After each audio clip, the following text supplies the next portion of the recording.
The day of Mama's death, I didn't cry, and I didn't speak to anyone about my feelings.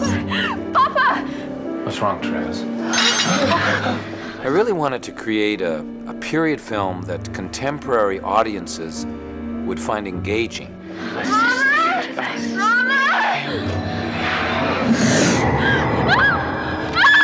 Please heal my little one.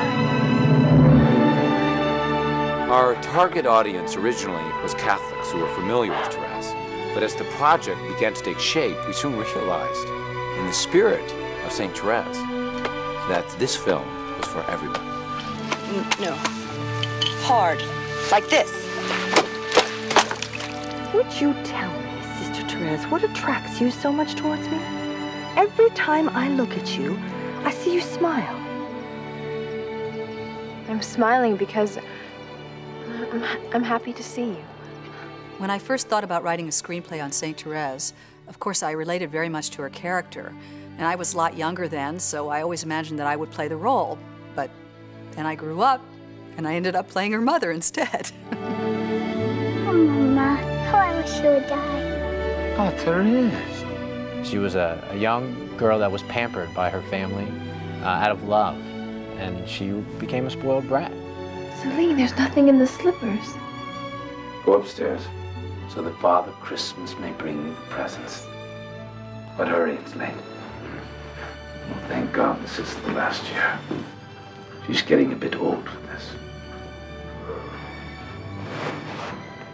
Thérèse goes through a deep spiritual conversion. She grew up. She suddenly understood what was important in life was to give to others and to think about other people's feelings instead of her own. It's for you, the bishop's seal. Come on. Open it. I play Celine Martin, which is Thérèse's closest sister. They're close in age. In the film, they're 2 years apart, and they are like best friends. While I wanted to be historically accurate, at the same time, I really felt that Therese's day-to-day life, and especially her interior struggles, needed to be accessible. So that'll be 23A in the morning. Pre-production for the film took our already busy offices and turned them upside down and made it into absolute chaos at times. But it really was exciting to see the transformation.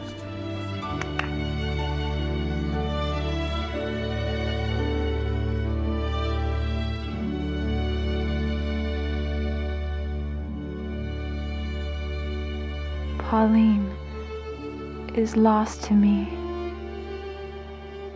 My director of photography, Lord Ambrose, was a central figure in the development of the look of the film.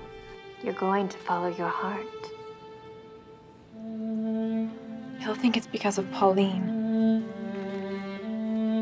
What we did is in the pre-production, we sat together and we went through the script, and I made my notes, as to how we want to approach this film. I was going through this old paintings, Monet, Renoir, studying that period, but I didn't want to adapt the exact period. We want to get some kind of nuance in this film. The props were made down to the last detail. The Virgin of the Smile. That statue we found in Texas, and when it was brought out, we actually fabricated the crown from the historical photographs, and it was a perfect match. We couldn't shoot in Europe, so we had to really recreate the monastery in the Pacific Northwest using our original blueprints and historical photographs. I found Lindsay, the character for Therese. I was walking by the door of the casting director and I saw the tape. I can't resist his love any longer. It didn't have that industry savvy attack or approach. And because of that, what really came out is she had a purity and an honesty in her delivery. A million things went through my mind at once. I didn't believe it at first. It kind of sunk in after a while. And then I was excited and scared. They were doing this huge project. I walked on the set, huge camera equipment, tons of people. I learned that day, film is largely a technical art. I hadn't really realized that before. The technical people have to feed off of the actors, and the actors have to feed off of the technical people, whereas in theater I'd experienced it as two separate worlds. Here we go, quiet please! Rolling. This was my first feature film as a director, and of course I was fairly nervous on the first day of shooting. All the details and demands with the talent and the crew, it was pretty overwhelming. But I think after the first week, I believe, after seeing the dailies, I really realized that not only were we getting outstanding footage, but that we were also staying on track to finish the film. Okay, let's do a new setup. One thing I really appreciated about Leonardo's directing was that he is an actor. He was good about giving verbs as opposed to giving feelings, or as opposed to saying, I want you to be happy. He would say, what is Thérèse really feeling in this scene? Why is she feeling that? Where does this happen in the story? And he was also very encouraging every single day, saying, hang in there, hang in there, hang in there. By the time we shot the river scene, all the family, all the girls, had really grown close together. Lindsay and I are very close, and we had a great time filming together. We spent so much time together on set, and we really did kind of form a sister relationship.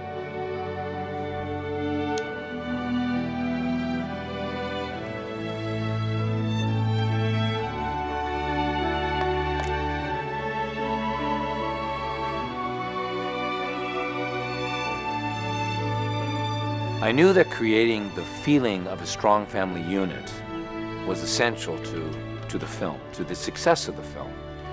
And I think the character of Louis, the papa that I played, really touched my heart because he was such an example of fatherhood, of parenthood really. Making this film was one of the hardest things I've ever done in my life. It required months of time spent away from my family, my friends. It was a huge test for me. They're waiting, let's go. It was like being in some ways in a military operation down in a submarine, and I was just trying to get up to the surface. Action! I say background. After the principal photography was complete, we went to France and Rome, and that's where we got shots of the Vatican and the French countryside. Holy Father, if you say yes, everyone will agree. Mademoiselle Martin, that is quite enough. I want to be a saint, but I feel so helpless. The rough assembly was 2 hours and 50 minutes long.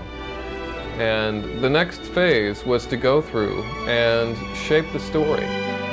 A lot of times what keeps people with a film and keeps them interested in a character isn't what they do know, it's what they don't know. My editor had, I think, a very consistent approach in telling the story. And both of us wanted to really continue that tension, that dramatic thread throughout the film.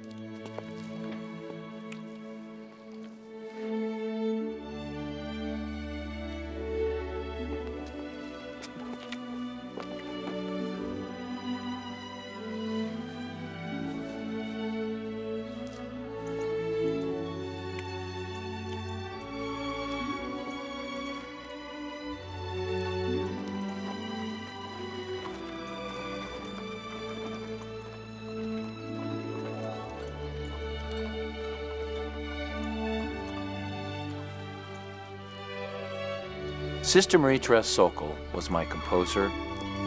She's a very dear friend, and she's a cloistered Carmelite nun, and this meant we had to have special arrangements just in order for us to work together. But I do believe that she is the first nun ever to compose a score for a motion picture. Perfect timing. Perfect timing. The score was recorded by an orchestra in Seattle, Washington, and it was conducted by Mr. Sokol, who at the time was 83 years old. And so we don't want to say it until she kind of just gets over there. Working with Lindsay was remarkable in the voiceovers because the impact they'll have in the movie itself, I think it reveals her inner relationship with God. I want to be a saint, but I feel so helpless.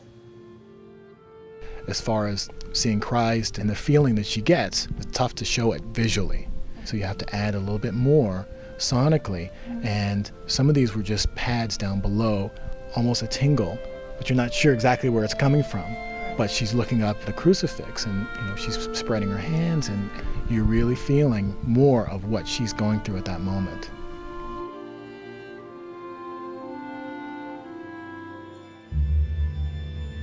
I like the silence before a big moment. If you do something in sports, there's always like this quick moment of silence where everything disappears.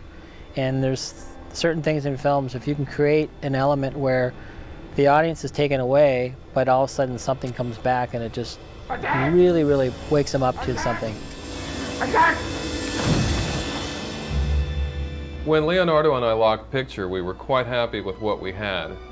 But as always, we knew that the audience would have the last word. I'm very glad to welcome Leonardo Defilippis and his film to Chicago, and I look forward to viewing it with you. Thank you all very, very much.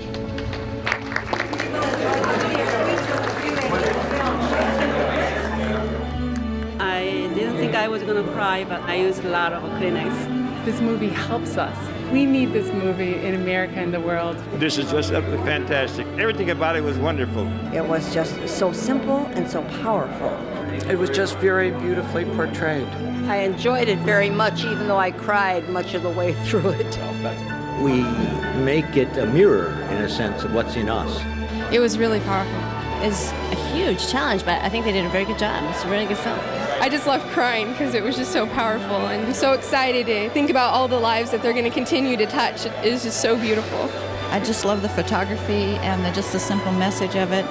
Well, it was a beautiful movie, and it was more emotional than I thought it would be, particularly towards the end. Basically, the main word is emotional. It just kind of blows you away.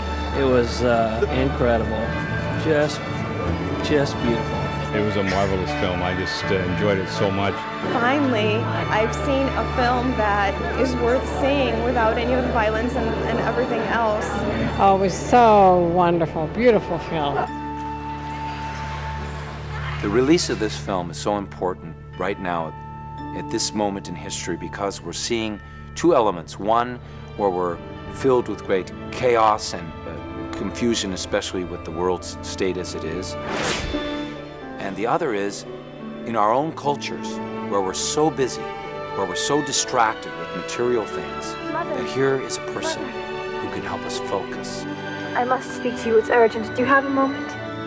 I think the young people especially will identify with this film, with this story.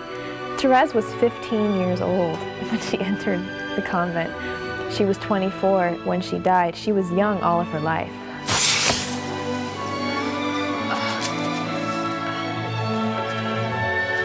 Thérèse! Being a saint doesn't mean being perfect.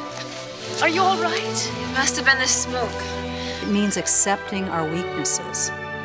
That was her message. And that's what Thérèse wants to share with us. My God will never leave me, I'm sure. He has never abandoned me. God will not abandon me. I think that resonated with me through the whole movie. I asked Thérèse specifically, don't abandon me, so that we can finish this film and we can do you honor and we can do you justice.